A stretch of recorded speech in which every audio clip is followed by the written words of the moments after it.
Hey, what's up friends? Welcome to another episode of Basement Bike Mechanic.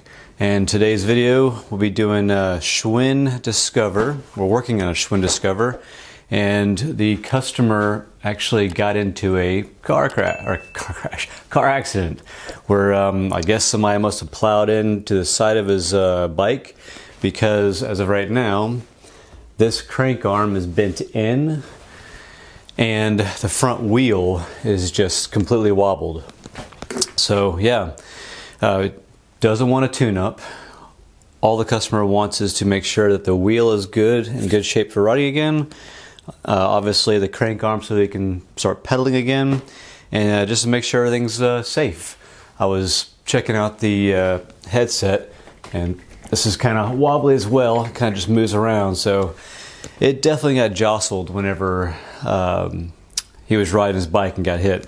Matter of fact, he was saying that his shoulder, his elbow, just a few things got pretty messed up during the accident. So yeah, come hang out with me and join me while I fix this bike.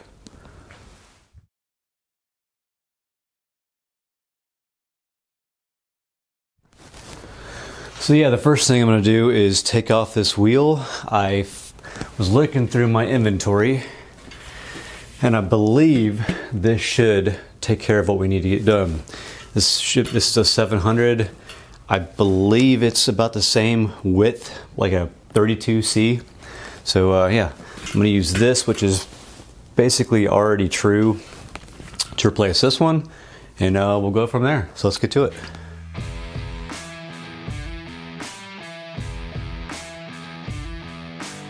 Let's go and put this to the side.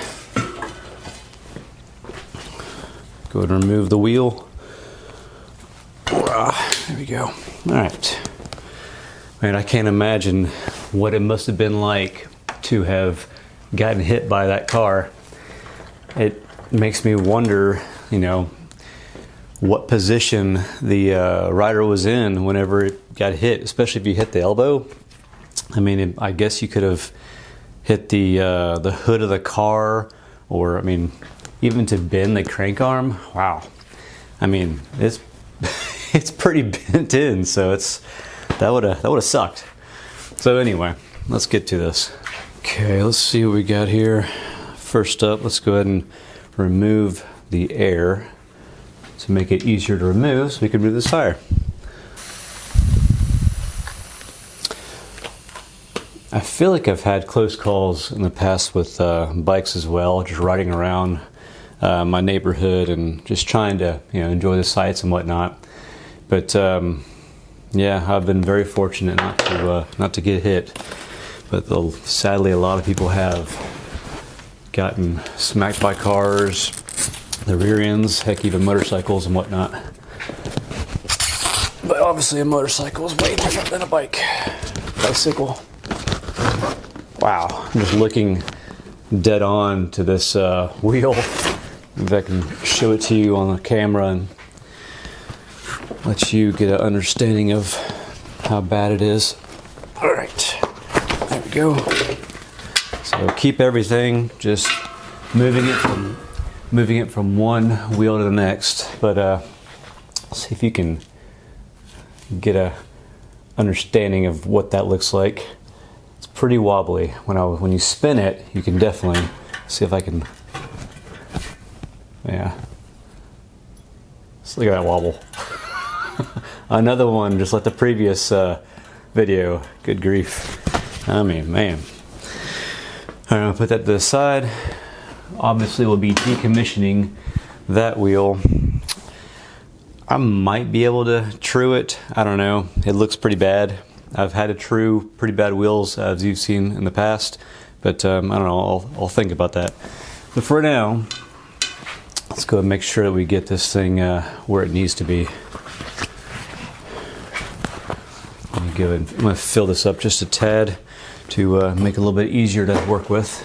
All right, let's pump this tube up. And I don't know if you can notice, but I had spoken about it in a previous video, excuse me, where the inflating device, I'm not really sure what you call this, but anyway, I had a previous one and it just, the tip got really bad. It was just, every time I would, you know, try to inflate, it would compress the tube, the hose here, rather than actually coming through. So I just got sick and tired of that. And I went ahead and bought this one. Looked like I had some good reviews on Amazon. It's the Gertway. But yeah, so far so good. And I also got me a new cable to be able to, the previous one I had was just a long cable. And I could reach pretty much anywhere in my shop that I wanted to. But in terms of trying to keep it organized and tidy, it just wasn't working. So I got one that actually shrinks, which is nice, about 25 feet. It works, does what I need it to do. But anyway, let's go ahead and fill this thing up a little bit. Just a little. There we go. Okay. Put this into the tire. Let's see, I always like to put it near the PSI. Makes it much easier for the customer whenever they need to refill it. When you look for the valve, you'll immediately see the PSI right above it. It's not always obvious to look there, but you know, hopefully they do. Anyway, okay, this is the new wheel, and let's see this. I'm about to remove the old reflector. I think I have one that I can put on here as well, but either way, I'm gonna at least remove this to make it look somewhat clean. And yeah, go from there. So where's my hole? What hole? Where are these holes? There it is, valve hole. Hopefully it's long enough. Should be, since it's roughly the same type of rim.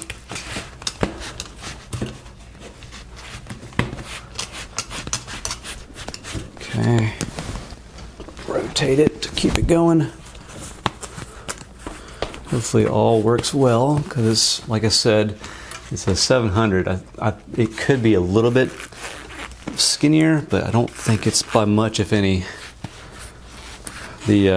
All the writing is worn off of this wheel, so I can't really tell exactly the width, but I could definitely measure the, let me get my tool here. I could definitely measure the radius of it, size.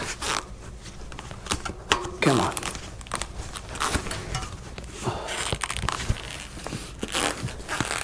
Oh, you suck. You suck! There's that. Okay. Trying my best to do it without puncturing the tube. There we go. Got it all. I'm trying my best. Hey, I'm trying my best here. All right. Let's go and fill this up. Okay. And this will be a 50 to 75, so we'll go with 60. So much easier to fill this this new tool. Wheel looks good. All right, so we got 61 right now, and down to settling to 60. Cool, that'll work. Yep. Just checking the bead out, making sure everything looks good. And it does. I've had times in the past where the bead didn't sit well, and then all of a sudden you get like a little, like a bowl in the tube, and it would keep expanding and expanding, and basically what it was is the bead kept pulling out to where the tube was basically pushing the bead out, and that just meant that everything didn't sit in correctly. So let's go ahead and, where's my screwdriver? Let's work on getting this thing off. Come on. There we go. What about y'all? Any of y'all ever get hit by a car while riding your bike, or sadly hit another biker? Send me a comment, let me know. Curious. How was your recovery of either? How did things go for you? what kind of damage to your body had happened. Get rid of this stuff. All right, so that looks pretty good overall. I'm just check it real quick on the trueness and make sure that things look okay. See where we're at. See how things look. I'm gonna do a review soon on this truing station as well. Ever since I got it, now that I've used it a few times, let you guys know my thoughts on it.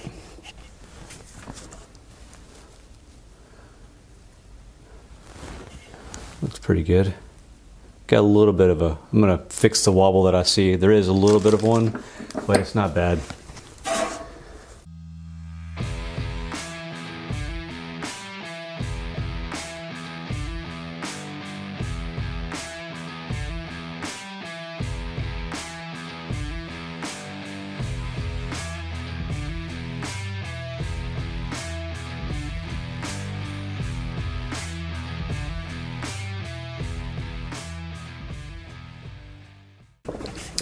I've gotten it down to where it's like, almost less than a millimeter, so it's pretty close. Pretty happy with that, how that came out. All right, good deal. All right, let's go ahead and put this back on the bike.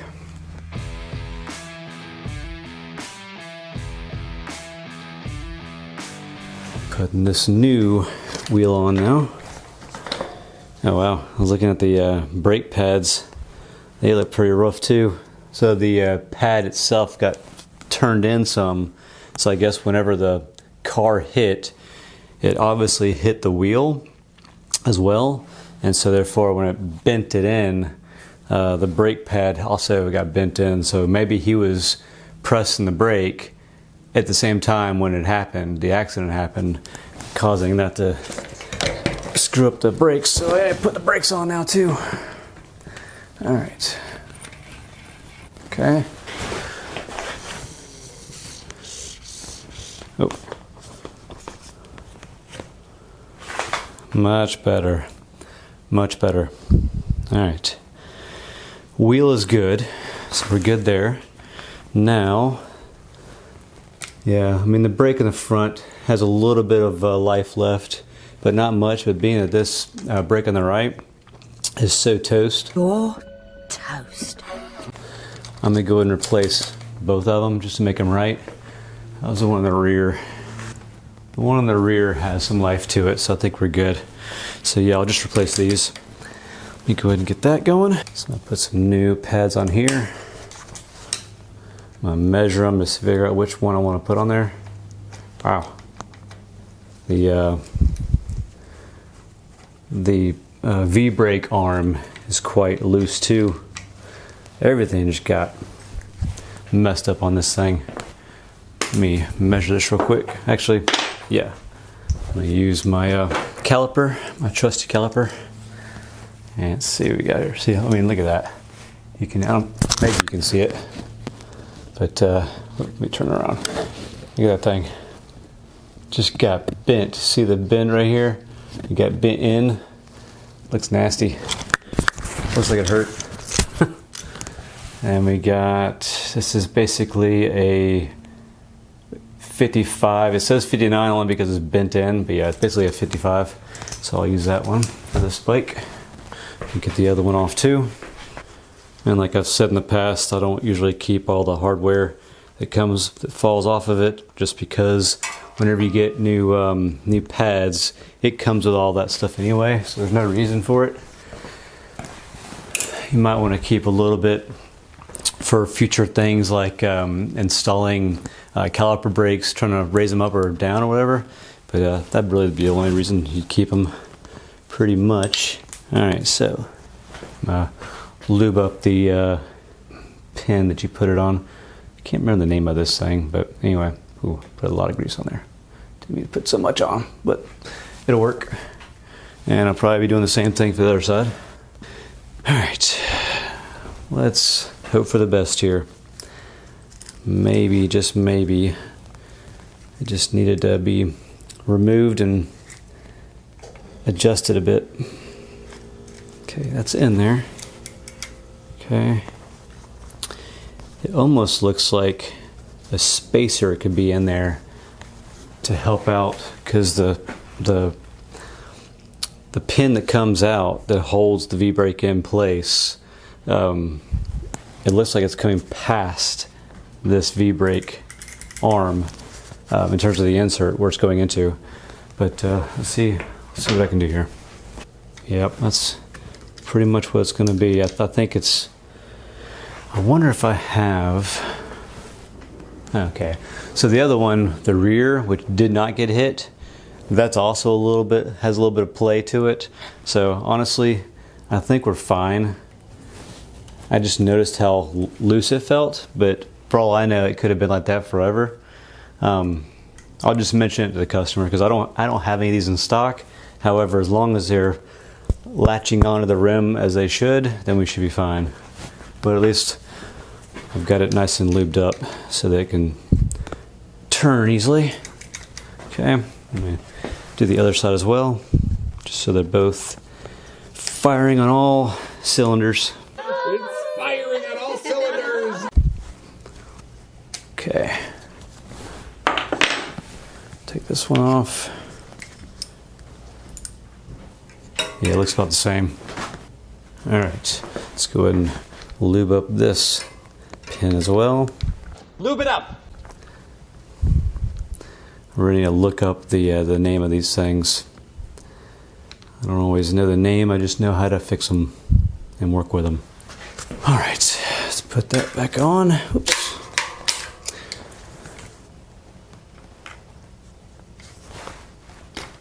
Okay, and put the bolt back in.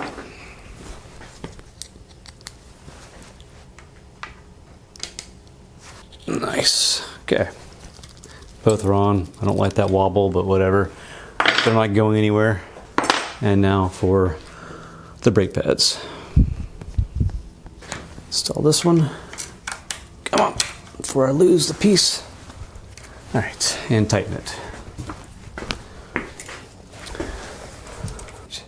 Make it just hit it as dead on as possible. Just try to make it as dead on as possible. It's hard to show this. And for the remainder, I put my finger around it just so it doesn't turn, because I don't want it to turn incorrectly and get all cattywampus. And this one's gone all cattywampus. All right, one side and the other side. Okay, got it. All right, let's see where we are now when I put the pieces back together. All right, let's squeeze them. I might have to tighten it up a bit, but yeah, not bad. Pretty happy with that. So yeah, let's go ahead and tighten this thing and get things where they need to be. This, I'm gonna use my third hand so I can tighten it up. Go. Tighten it up just enough to where it's touching the rim, or excuse me, not touching the rim, know what I'm saying, just enough to where it's almost touching the rim so that it can do what you want it to do. All right, so we want, right there's touching, it's a little less, and then what I like to do with the third hand, this tool, is I'll go ahead and clip it in, let it go, and then pull on the lever and just see where we are. I like that. Might could use a little tighter, just a slightly bit tighter, just because you know how I am. I like to have it to have about a 1/2 inch. That's what she said. On the grip. So there it is right there. I like it. I think that's good. So let me go ahead and tighten that. And then we'll see in terms of rubbing and all that. So first is just to get as close as you need it to be for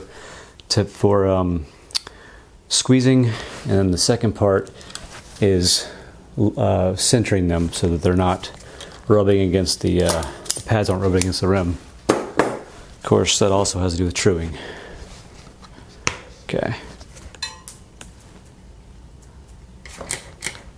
Good pull.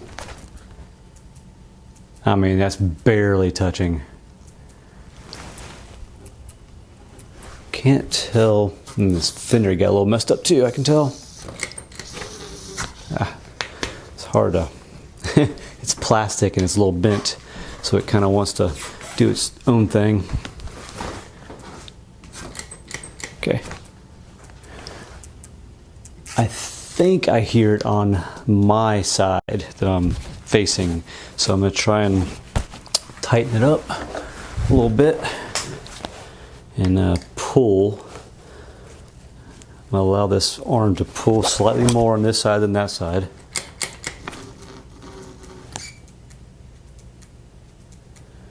Okay. And it also could be the, oh, I know what it is. It has nothing to do with it pulling a certain way. So no matter how much I try to adjust it, it's got those little hairs that stick out from the new tire, and those are what are touching the brake pad. So you can hear it a little bit, but yeah, it's definitely that. And I also need to somehow take care of this fender. It's driving me nuts. See if I can bend it a little bit to bend it like back. You're bending it. Try to fix the, all right. We'll see how long that lasts that I just did for the fender. All right, so the brake is now good. The wheel is good. I believe as of right now, this front end is good. The next step up is to fix the crankset, which will be a little bit of a process, but we'll get through it.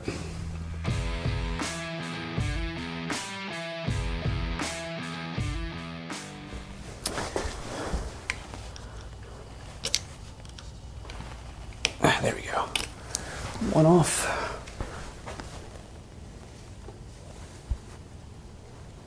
They should pop off fairly easy with a pick.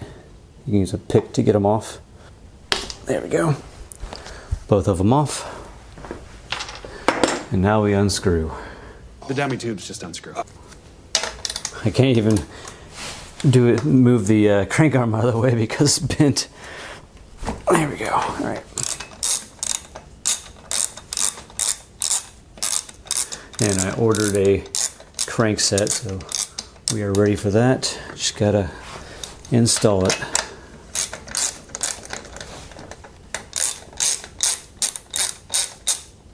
And all should do well here soon. Okay. All right. Other nut. And now time to pull the crank off. And hopefully it goes in there nice and smoothly. Because I've had it where they didn't before. There we go. That looks like it's going in nicely. Okay, feels like it stopped. So let's go and put this last piece in. Screw that in, which is going to help me pull it out. Pull the crank arm off. And my adjustable spanner.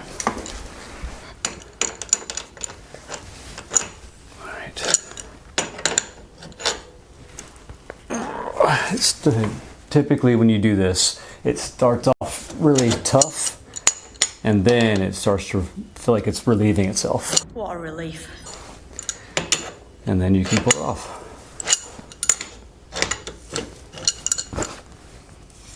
All right, there we go. And it's off. This is what I was referring to in terms of the crank arm. You see that? Look at that thing. It's just bits totally in. That's what I meant. So the car obviously went right into him and just bent it in. And then he was telling me that the pedal was just crooked and he wasn't sure how to fix that.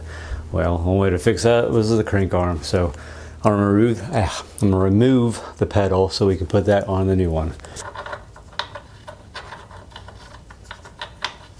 Okay, that looks like it's all the way in. And now let's get the main portion so we can pull this thing off. Okay. There we go.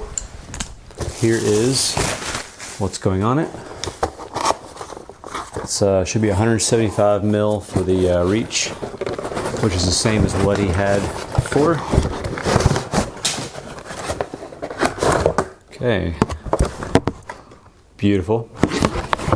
And if I get the other piece out, there we go. All right, so we got the crank arm, other, got the drive side, non-drive side, and our little bolts to go into it. Let's get to it.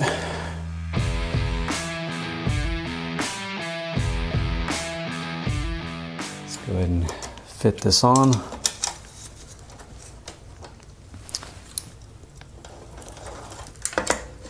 I'll do it pointing down. Here, I'll just put this, make it easier on me. Put this here. There we go. Out of my way. So we'll go ahead and put this down. Ooh. Yikes. Holy cow. That is so tight.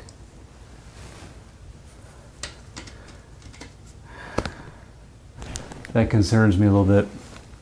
I'm gonna remove this bottom bracket and see how things look, because I don't like that. I can't even turn it naturally. So I think possibly again the impact of the accident could have screwed this up too. So let's see where we are.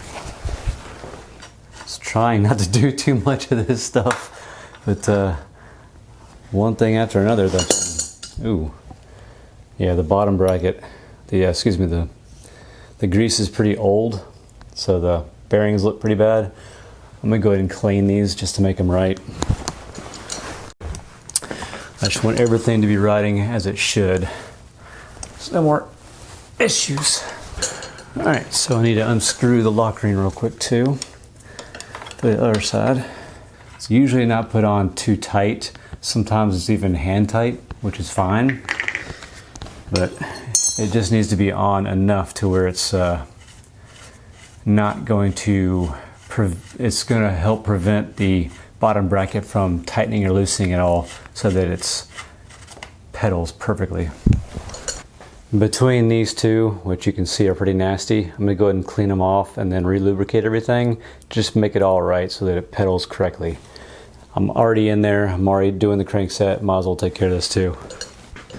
Alright, well this is one of those cases where I really wanted to salvage the bearings, and they're right here. I started to clean them, if you can see them. But yeah, I was cleaning them, and then I was realizing even though I was cleaning them, they weren't moving well. And I think they just got impacted by the accident, and all the metal prongs that hold the bearings in just all closed in. And it's honestly a pain in the butt to try to make them all equal. So I'm just gonna toss these and put some new ones in. New ones are going in. Now I just need to clean out the old gunk that was inside the shell. I'll use some IPA to clean these pretty well. Get all the old grease that was in them, because that stuff was gunked up like crazy. I could tell this bike has not been, the grease from this bike has not been cleaned out in a long time. Grease, from what I understand, has a used life of about a year, roughly, give or take, depending on how much you use your bike or whatever it is you're using with the grease. And yeah, give or take about a year. But this stuff was just, I mean, it was basically like Jello. It was so bad. But one down, and the next one. IPA is a good cleaner. Kind of does all around stuff. Just gotta get all the old crap out of there. Make it look somewhat new again. It's not gonna look new, obviously, but at least it'll appear clean. All right. seeing the shine come back. So that's good. I think we're good there. At this point, just got to get the bearings out of the package, put the grease into the shell, and then lay them in, and then we'll move on from there. Just giving a nice layer of grease for the bearings to roll around in and to get lubricated on.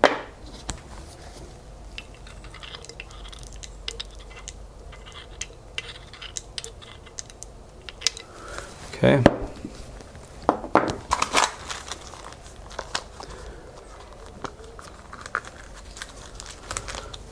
Okay. One bearing in. Push it in there nice and snug. And the other one nice and snug. All right, now time to fit these cranks.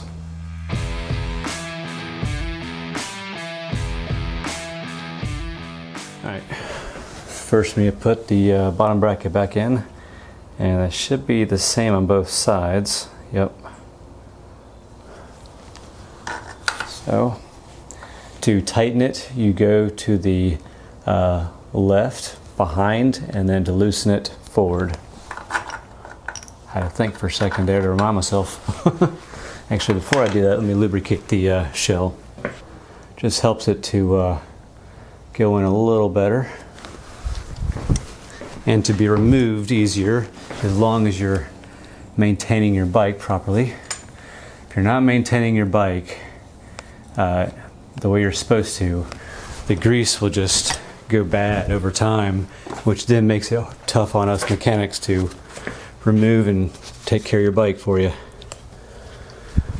Alright, huffing and puffing over here. Okay.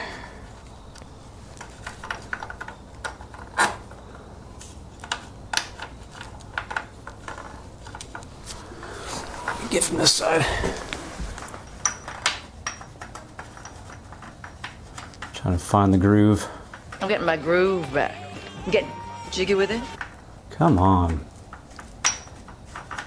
Don't do me like that. There we go. Jackpot. Jackpot. And once it gets on here, you want to tighten it just, I shouldn't say just enough.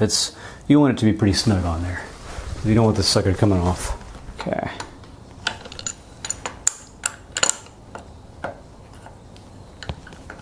Where the heck is my flat piece? There it is. There we go. So, there we go. Tighten enough. And from the other side, from the non-drive side, that's where you're a little bit more gentle on how you're going to tighten it, because it want it to be just enough to where the spindle, the axle itself, doesn't move up and down and have any play and like wiggle, but at the same time can rotate freely. Just enough. Yeah, I think that's good. All right, and now I need the lock nut on there to prevent the shell from moving, so that it stays the same tightness that I put it on. So yeah, just hand tight, that's all you need. No more than that. And now, put the crank on. Okay, there's one side. And with this type, you use this is not it, you use about an 8mm. And you want this to be as tight as you can get it, because it's going onto a tapered axle. That's why they call it a square tapered bottom bracket, because the axle itself coming through tapers down, and you want to push it all the way on top of it as tight as you can go, as tight as you can get it.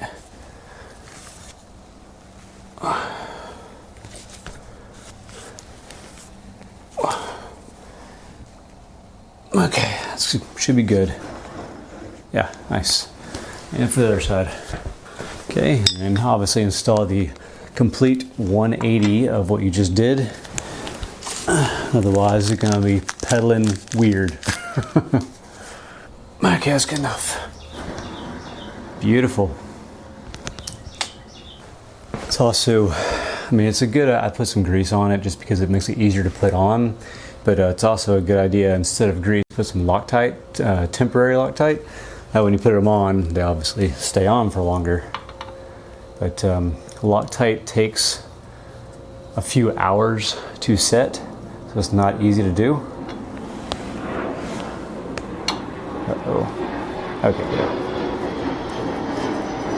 So yeah. Let's see. Oh. You know what I just realized? I'm an idiot. The part that I've been trying to deal with to make it fit, when I was trying to undo it, I was using an adapter. I didn't even notice what I was looking at, but there's an adapter on this thing. This piece here, which I'm sure you guys probably noticed before I did, this is the adapter. This right here is the main piece that screws in, but they're using an adapter to fit it because I guess this is probably like a 16 mil pedal, so they're trying to make it into a 15. Anyway, let me see if this thing,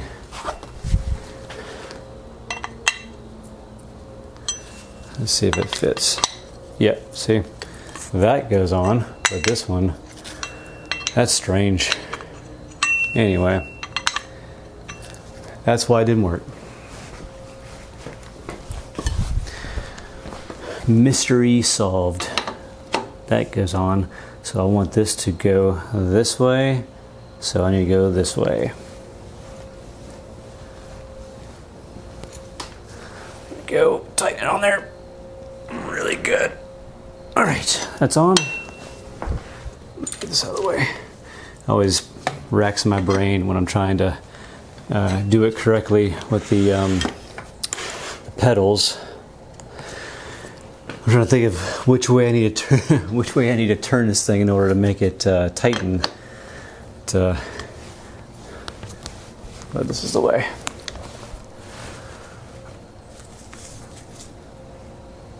Okay, that should be good. Now come off there. Here we go. Spin.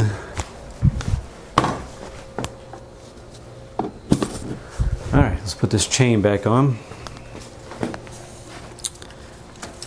Ouch. Okay. Beautiful. Now let's make sure. Now let's make sure that the shifting all works.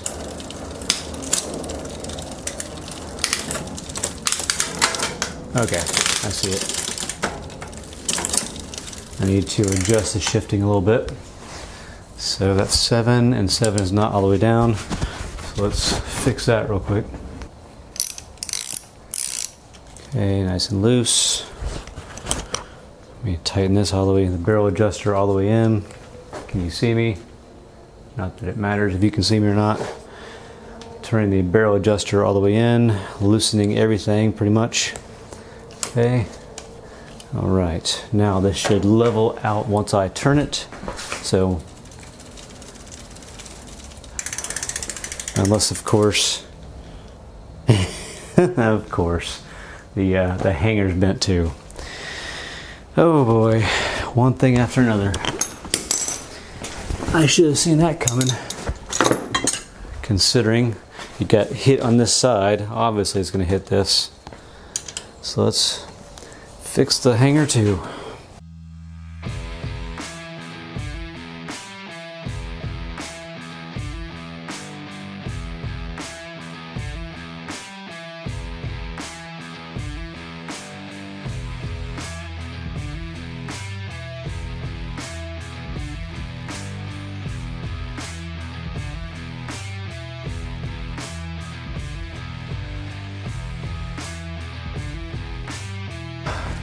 It's bent by like that much. It's ridiculous.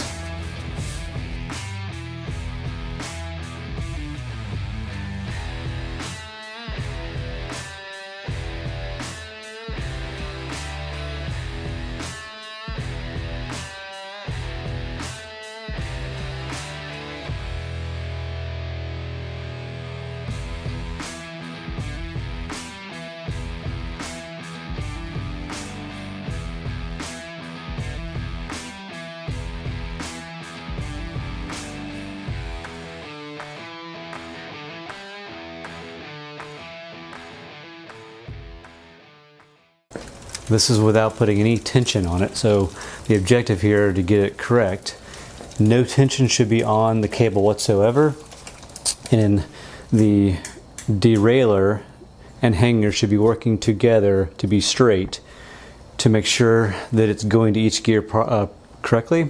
And when you first start out without any tension, it should be sitting just on the smallest cog, like perfectly. So let's see where we are, and it's not bad at all. It could be maybe a smidge this way, but I mean, that's not bad at all. Let's see what we got. So I'm gonna try and adjust it just a little bit. Okay, there we go. Just a little. So that should do good. Beautiful. Now you want to make sure the barrel adjuster is tightened all the way in to release any kind of tension it would be having. The shifter should be on the highest number, which is the smallest cog. And at this point, we want to put everything on. At this point, should still be doing the same thing. Nothing. And then once we go one gear up, meaning down a number, like the 6 from 7 to 6, it should shift. And if it doesn't, that's when you start messing with the barrel adjuster to tighten. So once you do shift down a gear to gear 6, or whatever that gear down is, from 7, 8, 9, whatever it is, down, it's going to go up to a larger cog. And in order to go up the larger cog, it needs to have cable tension. So that's when you start messing with the barrel adjuster, and you keep tweaking it until all the gears are doing what they should be doing. So as of right now, I'm going to switch it. There's one, and you can already hear it trying to kick over. So now we're just going to loosen the barrel adjuster just enough to where it goes up a gear. So there's one, and now I'm going to go back down. That's good. One more, go up, adjust till it goes up a gear, go back down, good. One more time up. You keep doing this until it goes up flawlessly. There we go. Back down, up, there we go, up, good, down, up, down. Oop, I went too far down. Up, down. Yep, up, down, up. Perfect. All right. The hanger is now aligned. Sometimes it doesn't work that well. So, good.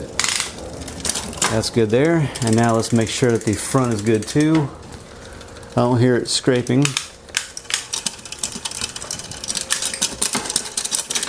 There's one. And the next one. There we go.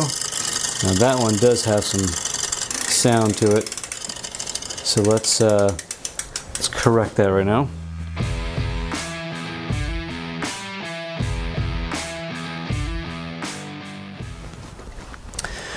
All right, so after troubleshooting this a little bit, I wound up turning the cage, the front derailleur, in just slightly because I think it did get a little bent from the whole accident.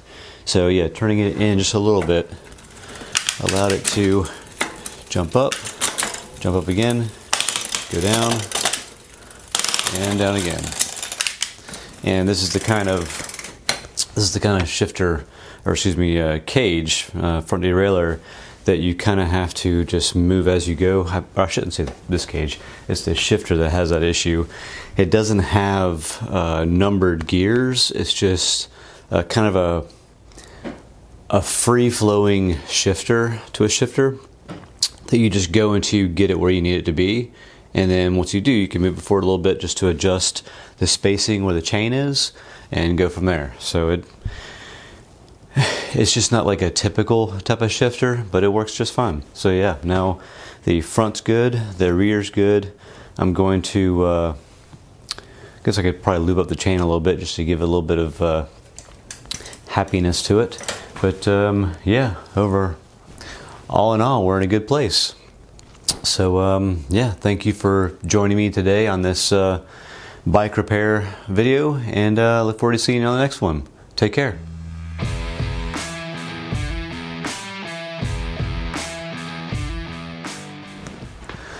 The last thing that I did forget to handle is the handlebar, because it does have a little bit of movement. Look at that, pretty bad. So I should be able to resolve this by tightening this piece here. I believe it's on both sides. Nope, oh, wait, okay. Never mind, I'm wrong. It's not here, it's underneath, because I see that it's, as soon as I moved it, it seemed like it was loose. So let's try that. I'm gonna lift it up, see if that's the answer here.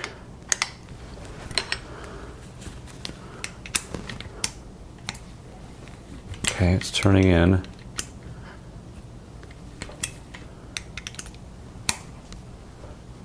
Ah, there we go. All right. I was mistaken. Okay, so that's in. Oh yeah. No movement at all. Beautiful. All right, sweet. Good to go. How's the front? Front's still doing good. Everything's happy. This bike can be ridden again.